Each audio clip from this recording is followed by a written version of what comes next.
이 본문을 보시면은 자랑하지 말 것 세 가지가 나오고 반면에 자랑할 것 한 가지가 나옵니다. 자랑한다라고 하는 말은 그 자랑하는 그것에 대하여 가치 있게 여긴다 또는 나는 그것을 신뢰한다 이런 의미가 있을 수가 있겠습니다.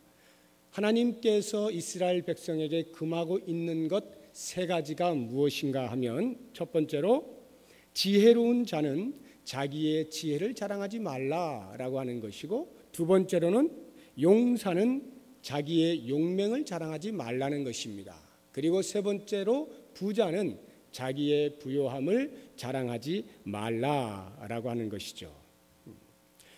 왜 하나님께서 이스라엘 백성들에게 이렇게 말씀을 하셨는지에 대한 그 배경을 이해하실 필요가 있어요. 9장 앞부분부터 보시면은 이런 일이 있습니다.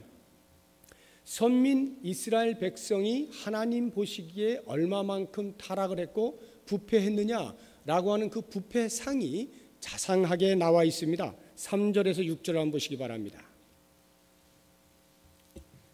예레미야서 9장 3절에서 6절까지의 말씀이 이스라엘 백성들의 부패한 모습에 대해서 나오는데 우리 같이 한 목소리 읽어보겠습니다. 여호와의 말씀이니라 그들이 화를 담긴 같이 그들의 혀를 놀려 거짓을 말하며 그들이 이 땅에서 강성하나 진실하지 아니하고 악에서 악으로 진행하며 또 나를 알지 못하느니라. 너희는 각기 이웃을 조심하며 어떤 형제든지 믿지 말라. 형제마다 완전히 속이며 이웃마다 다니며 비방함이라. 그들은 각기 이웃을 속이며 진실을 말하지 아니하며 그들의 혀로 거짓말하기를 가르치며 악을 행하기에 지치거늘 내가 사는 곳이 속이는 일 가운데 있도다. 그들은 속이는 일로 말미암아 나를 알기를 싫어하느니라. 여호와의 말씀이니라. 자, 이렇게 부패한 이스라엘 백성들에 대하여 하나님께서 가만히 계시지 아니하시고 그들을 심판하시겠다라고 말씀을 하십니다. 그래서 그들을 철저히 심판하시겠다는 말씀이 7절 이하부터 쭉 나와 있습니다. 그리고는 다시 13절과 14절을 보시면 그렇게 심판하시는 것에 대한 원인을 한 번 더 말씀을 해 주십니다. 13절과 14절을 같이 읽어보겠습니다. 여호와께서 말씀하시되 이는 그들이 내가 그들의 앞에 세운 나의 율법을 버리고 내 목소리를 순종하지 아니하며 그대로 행하지 아니하고 그 마음의 완악함을 따라 그 조상들이 자기에게 가르친 바알들을 따랐음이라. 이러한 이유로 인해서 하나님께서는 이스라엘 백성들을 분명히 심판하시겠다 말씀을 하십니다.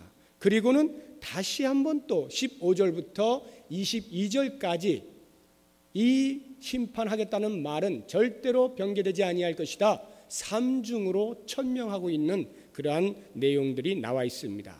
자, 이렇게 하고 나서 오늘 본문인 23절과 24절에 말씀을 한다라고 생각을 해보십시오.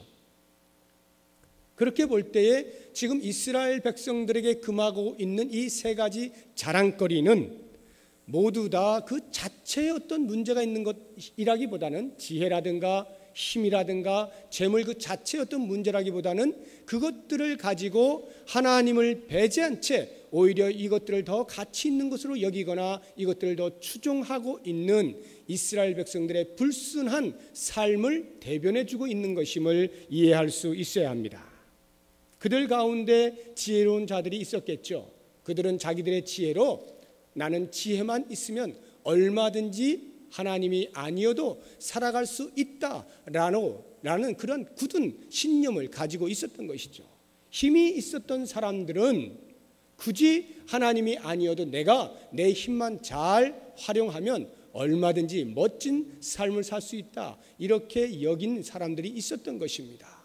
돈이 많았던 사람들은 그 돈만 있으면 내가 일평생 먹고 사는 일에 아무런 지장이 없다라고 생각을 한 것입니다. 오직 여호와만 아니어도 그러한 것들이 나에게 충분히 가치 있고 내가 추구할 만한 것들이다라고 여긴 것이죠. 바로 그러한 사람들을 향하여 하나님께서 무엇이라고 말씀하시느냐면 그런 것을 자랑하지 말라 이렇게 말씀을 하신 것입니다. 왜냐하면 그러한 것들은 절대적인 가치를 지니거나 그 자체로 신뢰의 대상이 될 수 없는 것들이기 때문에 그렇다고 경고하시는 것입니다. 정말로 자랑하고 싶은 것이 있느냐? 그렇다면 하나님을 아는 것으로 자랑하라 이렇게 권하고 계십니다. 사실 그들에게 금지한 그 자랑거리들, 그 지혜라든가 힘이라든가 재물이라든가 이런 것들은 비단 이스라엘 백성들만 잘못을 한 것은 아니죠. 동서고금을 막론하고 이 땅에 사는 사람들이 거의 대부분이 바로 이 부분에 대해서 가장 가치 있는 것으로 여기고 그것을 쟁취하기 위하여 우리는 몸부림을 치고 선한 경쟁을 하고 애를 쓰고 하는 것이 사실입니다. 이 땅을 사는 데 있어서 그런 것들이 없어서는 결코 살아갈 수 없다라고 여기는 것이고 그런 것이야말로 가장 가치 있고 가장 필요하고 가장 요긴한 것이다 라고 여기고 있는 것입니다. 그렇다고 하면 하나님께서는 왜 이스라엘 백성들에게 그러한 것을 자랑하지 못하도록 금하셨겠는가? 그것은 바로 유대 백성들은 다른 누구도 아닌 하나님께서 선택하신 하나님의 백성들이었습니다. 하나님의 백성들은 하나님 나라가 따로 있지요.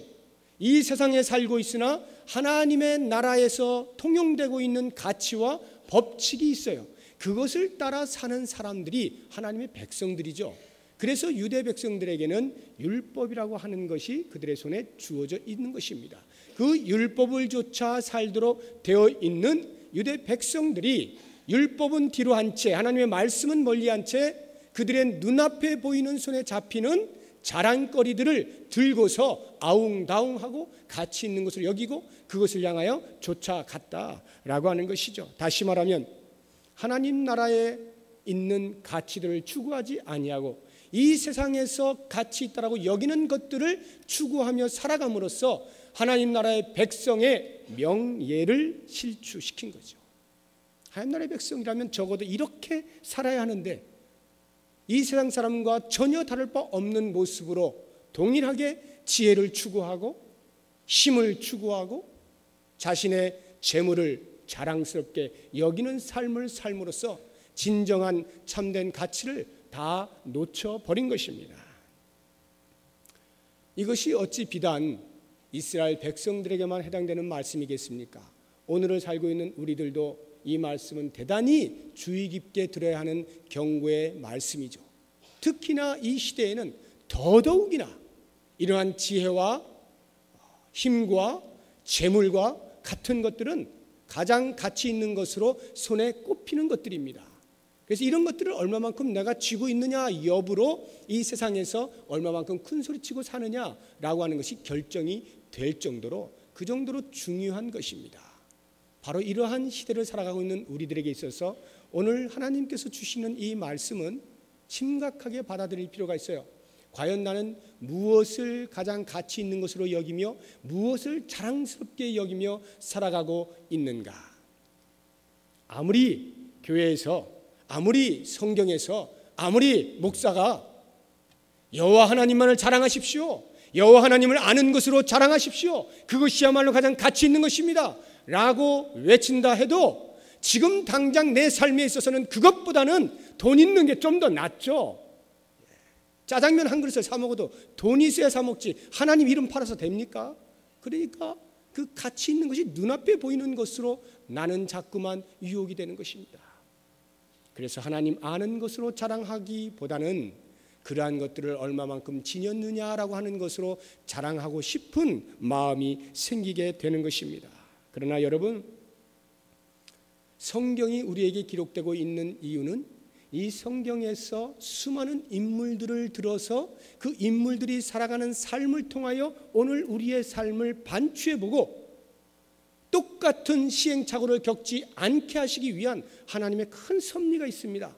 그래서 성경이 말하고 있는 것들을 잘 보셔야 되는데 특별히 이 세 가지에 관련하여서 하나님께서는 많은 인물들을 등장시켜 놓으셨습니다. 지혜에 관해서 가장 으뜸이라고 할 수 있는 솔로몬 왕을 생각해 보십시오. 솔로몬 왕은 스바 여왕조차도 그 먼 곳에서 와서 그 무릎 앞에 꿇고 지혜를 구할 만큼 아주 지혜로운 왕이었습니다. 그랬던 솔로몬 왕이 그 지혜를 믿다가 그만 자기 당대에 나라가 나누어지는 분열되는 아픔을 맛보지 않습니까? 그래서 솔로몬 왕은 말년에 자기가 자신의 삶을 쭉 되돌아보면서 기록해 놓은 인생의 임상실험 보고서라고 할 수 있는 전도서를 적을 때 처음에 이렇게 고백을 하고 있습니다. 전도서 1장 17절 이하에서 내가 다시 지혜를 알고자 하며 미친 것들과 미련한 것들을 알고자 하여 마음을 썼으나 이것도 바람을 잡으려는 것인 줄을 깨달았도다.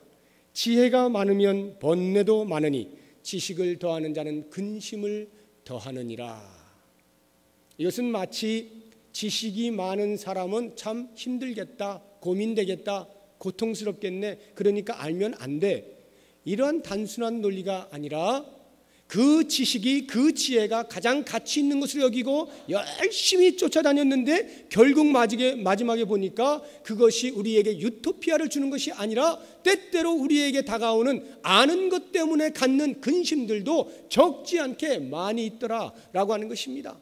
하나님을 배제한 채 가지고 있는 지식과 지혜라고 하는 것의 허무에 대해서 솔로몬은 정확하게 지적을 하고 있는 것입니다. 그래서 그 전도서 마지막을 이렇게 장식하고 있는 거예요. 12장 13절에 이래 결국을 다 들었으니 하나님을 경외하고 그의 명령들을 지킬지어다. 이것이 모든 사람의 본분이니라.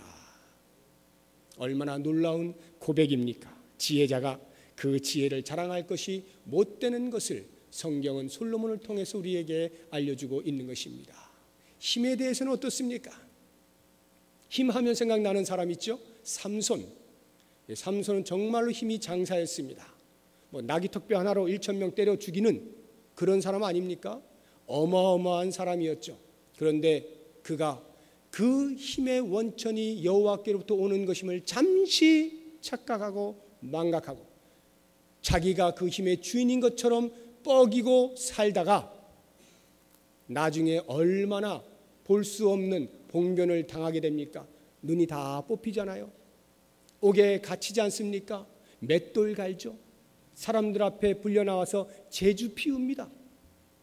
그 힘이 장사여서 어떠한 블레셋 사람들도 그를 넘어뜨릴 수 없었고 이 땅에 어떠한 사람도 삼손을 쫓아갈 수 없었던 그 용맹스러운 삼손이 그 힘을 의지하다가 자신의 힘을 자랑하다가 그만 모든 것을 다 잃어버리는 그런 불쌍한 존재가 되고 만 것입니다. 힘하면 생각나는 사람이 또 하나 더 있죠. 다윗 앞에 섰던 골리앗 장군입니다. 그 사람이 6규빗 한 뼘이라 그랬어요. 성경에 보면 사무엘상 17장에 보면 그 사람이 키가 6규빗 한 뼘, 규빗이 여기서부터 이 팔끝까지거든요. 보통 45cm에서 길면 50cm 이렇게 봅니다. 50cm로 보면 5, 6이 33m에다가 한 뼘입니다. 3m 20짜리예요. 체육만이 2m 18이니까 거기다가 1m 더 얹어 놓으면 이제 골리앗이 되는 것입니다. 어마어마한 장군이에요. 그 사람이 차고 있던 그거 한번 보시겠습니까? 한번 찾아보십시오. 사무엘상 17장 4절.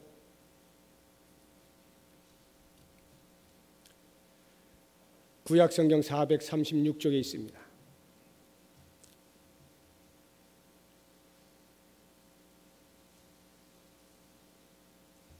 자, 사무엘상 17장 4절에 보면 이제 그의 키는 6규빗 한 뼘이요 이렇게 나오고 5절부터 7절까지를 한번 그가 어떠한 그 갑옷으로 이렇게 중무장을 했는지를 한번 살펴보겠습니다. 5절부터 7절까지 같이 읽습니다. 머리에는 놋투구를 썼고 몸에는 비늘 갑옷을 입었으니 그 갑옷의 무게가 놋 5,000세겔이며 그의 다리에는 놋 각반을 쳤고 어깨 사이에는 놋 단창을 메었으니 그 창자루는 배틀채 같고 창날은 철 600세겔이며. 자, 이것만 봐도 이 단위, 무게의 단위를 잘 모르신다 할지라도 보통 아니겠다는 생각이 드시지 않습니까? 금방 상대가 없다 이런 말이에요. 이런 표현은 이렇게 구체적으로 써놓고 있는 것은 이 땅에서 골리앗을 상대할 장수가 없다라고 하는 것입니다. 모르겠습니다. 삼손이 다시 태어나면 모를까? 이 골리앗 앞에 아무도 대항할 수가 없었죠. 그런데 그의 최후가 어떠한가? 사무엘상 17장 49절 보십시오. 49절 같이 읽습니다. 시작. 손을 주머니에 넣어 돌을 가지고 물매로 던져 블레셋 사람의 이마를 치매 돌이 그의 이마에 박히니 땅에 엎드러지니라. 누가 지금 돌을 던졌다는 거예요? 다윗이. 다윗은 아주 어린 목동입니다. 골리앗은 어렸을 때부터 용사였던 사람입니다. 그런 사람이 3m가 넘는 키에 그런 중무장을 하고 빈틈없이 모든 것을 다 가렸는데 왜 하필 여기가 비었어요? 그래. 다윗이 고기를 던졌다는 것이죠. 그래가지고 죽었다는 것인데 이게 소설에서나 나올 동화 같은 이야기지 실제 역사적으로 이런 일이 있을 수 있을까? 의아하지 않습니까? 그런데 성경은 정확하게 역사적 사실이다라고 하는 것을 기록을 해놓고 있는데 용사가 그 용맹을 자랑할 것이 전혀 못 되는 것임을 어린 다윗을 통하여 보여주고 있는 것입니다.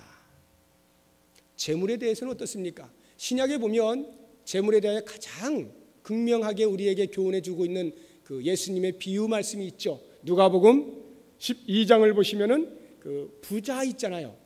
부자가 이 한 해 동안에 소출이 얼마나 많은지 그 소출을 가지고 어떻게 할 줄을 모르는 거예요. 그냥 나눠주면 쉬울 텐데 그거를 끌어안으려고 하다 보니까 이게 뭐 집에다 놔서는 도저히 안 되는 거예요. 그러니까 곡간을 새로 더 크게 지어야만 되는 거죠. 그리고 거기에다가 모든 곡식과 물건을 차곡차곡 쌓아두고 여러 해 동안, 이 여러 해라고 하는 것은 자기가 죽을 때까지 이런 말이에요. 죽을 때까지 쓸 물건을 다 쌓아두는 거예요. 그리고는 배를 탁탁 두드리면서 야 이제는 됐다. 평안히 먹고 자고 즐기자. 이렇게 한다는 거죠. 그런데 예수님의 교훈이 계속됩니다. 어리석은 자여 오늘 밤에 내 영혼을 도로 찾으리니 그러면 그 쌓아둔 것이 누구의 것이 되겠느냐. 영혼이 아버지의 손에 달려있는 거 아니에요? 그러니까 그 영혼을 도로 찾겠다 그러잖아요. 너 그렇게 까불어? 내가 도로 찾을게. 그래서 그 영혼을 불러가시면 껍데기 육체를 가지고 그 엄청난 곳간에 쌓아둔 물건들을 어떻게 할 거예요 도대체? 모든 것이 허사가 되는 것임을 우리에게 말씀하고 있는 것이죠. 부자가 그 부함을 자랑할 것이 없어요. 가장 부한 사람이 가장 뿌듯해 라고 할 수 있는 것이 고작해야 자기 아들에게 물려주는 거예요. 그 이상 뭐 합니까? 부자가 돈 움켜쥐고 있는 사람이 할 수 있는 게 뭐 있어요? 자기 아들한테 물려주고 그냥 이것밖에 더 합니까? 사회에 대하여 환원하는 것도 몰라요. 교회에다 기증하는 거 모릅니다. 그런 거 하면 얼마나 좋은 것을 많이 쓸 수 있습니까? 몰라요. 그러니까 끙끙 끌어안다가 이걸 어떻게 내 후대에게 물려줘야지. 그 생각밖에 더 합니까? 부자가 아무리 그렇게 한들 죽고 나서 그가 그것에 대하여 무엇을 자랑할 것이 있습니까? 아무것도 아니라는 거예요. 부라고 하는 것은 이 땅에 있는 동안 잠깐 편할 수 있는 정도의 것밖에 안 되는 것이죠. 우리의 자랑은 이 세상에 속한 것들이 아닌 것을 분명히 알아야 합니다. 오직 하나님을 아는 것으로 우리는 자랑해야 하는 것입니다. 왜요? 왜 하나님 아는 것으로 자랑을 해야 합니까? 하나님께서 진정한 지혜의 근원이 되시기 때문이에요. 우리 하나님께서 진정한 힘의 원천이 되기 때문입니다. 우리 하나님이 이 땅에 있는 모든 재물의 진정한 주인이 되시기 때문이에요. 그분을 자랑하는 것으로 내 모든 삶을 살아드릴 때 나는 비록 내 손 안에 쥐어져 있는 지혜나 힘이나 재물이 없어도 없는 게 아니요, 다 가진 자잖아요. 아버지께서 다 가지고 계신데 그 아버지를 내가 아버지라 부르고 그 아버지의 이름을 자랑하고 살아가는 사람에게 무엇이 없습니까? 다 있는 것이죠. 그래서 사도 바울은 갈라디아서 6장 14절에서 이렇게 말씀하시는 겁니다. 그러나 내게는 우리 주 예수 그리스도의 십자가 외에 결코 자랑할 것이 없도다. 왜요? 그리스도의 십자가가 전부라는 거예요. 그리스도의 십자가가 나에게 전부라는 것입니다. 모두라는 것입니다. 그 십자가를 자랑하는 것, 그것으로 나는 이미 족하다라고 말씀하고 있는 것입니다. 만약에 굳이 내가 육체를 자랑할 것이 있다라면 사도 바울은 이렇게 말합니다.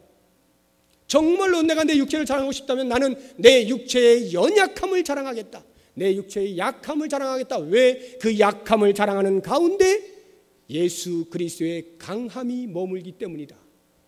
그는 육체를 자랑하는 것조차도 그리스도의 십자가를 자랑하는 것으로 말씀하고 있는 것입니다. 사랑하는 여러분, 제가 왜 오늘 이 말씀을 통해서 여호와 하나님을 아는 것으로 자랑하라. 하나님께서는 사랑과 공의와 정의에 공평하신 분이다. 그것을 행하시기를 기뻐하시는 분이시다.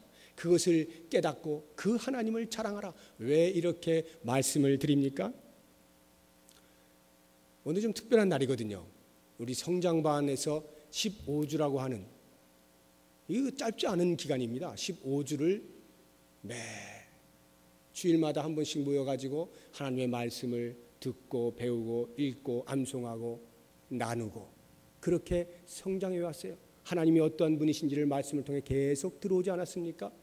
15주 결코 짧은 시간 아닙니다. 그런데 이것이 성장반이라고 하는 어떤 프로그램을 통과하시오 라고 하는 목적을 가지고 여러분들에게 가르친 것이 아닙니다. 여러분들이 지금 그거 통과하셔가지고 모르겠습니다.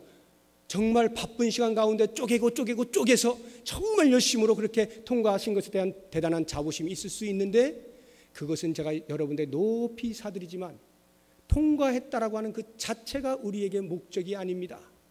그 시간들을 통하여 얼마만큼 내가 하나님을 알아가고 있는가, 얼마만큼 내가 이 땅에서 진정으로 자랑할 것이 무엇인지를 알고 있느냐, 이 부분에 대해서 여러분들이 정확한 답을 내릴 수 있을 때 그때의 성장반을 수료한 진정한 가치가 생기는 것입니다. 어떻습니까? 하나님을 아는 것으로 자랑할 마음의 준비가 되셨습니까? 할렐루야. 한 사람은 있네 그래도. 네? 다른 분들은 다 대답하고 싶으나 너무나 쑥스러워서 대표로 하신 것으로 제가 믿습니다. 우리 교회는 제자훈련 학교라고 하는 것이 있잖아요. 그래서 성장반이 있고 제자반이 있고 사역자반이 있고 쉽지 않은 그러한 프로그램들을 하고 있어요. 그 훈련이 고대입니다. 그래서 고대다는 것을 듣고 슬슬 피하는 분들이 많이 계셔요. 내년에는 제가 예수님처럼 하려고 그래요. 예수님은 제자들을 찾아가셨더라고. 나는 그걸 몰랐어요. 지금까지 저는 찾아오기를 바랬거든요. 근데 가만히 보니까 예수님이 찾아가셨어. 그래서 저도 찾아가려고 합니다. 제가 부르는데 응답을 안 하시는 분은 기꺼이 응답을 하시고, 훈련은 고되면 고될수록 한숨이 팍 쉬어지면서 야, 이거 언제 끝나나라는 생각이 들 때 그 훈련이 제대로 된 훈련이에요. 또 안 하나? 이것은 뭔가 훈련이 아주 돌을 튼 사람 아닌 다음에는 설렁설렁하고 있다 이런 말이에요. 고된 사람은요 빨리 방학하고 싶죠. 빨리 좀 어떻게 안 마치나. 왜? 너무 힘드니까요. 근데 우리 훈련하시는 분들이 대부분 다 그래요. 보면 제가 뒤로 이렇게 들어보면 언제 방학하는 거야? 막 이러고. 우리 성장반 어땠습니까? 지금 끝나는 마당이 좀 아쉽습니까? 시원합니까? 시원해야 제대로 훈련한 거라니까요. 시원해야 돼요. 확 이렇게. 그래서 이거 확 날려버려야 훈련 제대로 받았다 이런 말인데, 그러나 여러분 날리는 순간 성장반은 날렸으나 그 다음이 제자반이거든요. 그러니까 내년에 제자반 이렇게 들으시고, 이러한 훈련의 시간들을 통해서 우리가 추구하고 얻고자 하는 것은 단 한 가지입니다. 여호와 하나님을 아는 것입니다. 그리고 그 여호와 하나님을 아는 것으로 내 평생의 자랑을 삼겠다, 이 고백을 하는 것입니다. 제자훈련학교에 들어와 계시는 분들뿐만 아니라 이 자리에 앉아 계신 우리 모든 성도 여러분, 우리는 그렇게 부름받은 사람들이에요. 예수 그리스도로 인하여서 구원을 받은 사람들은 그 구원의 은총을 베푸신 여호와 하나님 아버지, 그분을 자랑하는 것이고, 그분을 아는 것을 자랑하는 것이고, 그분의 성품을 자랑하는 것이고, 그분의 이름을 높여드리는 것이 우리의 전생의 목적입니다. 그 목적을 평생에 잘 이루어드릴 수 있는 우리 모든 성도님들 되시기를 바랍니다. 기도하겠습니다.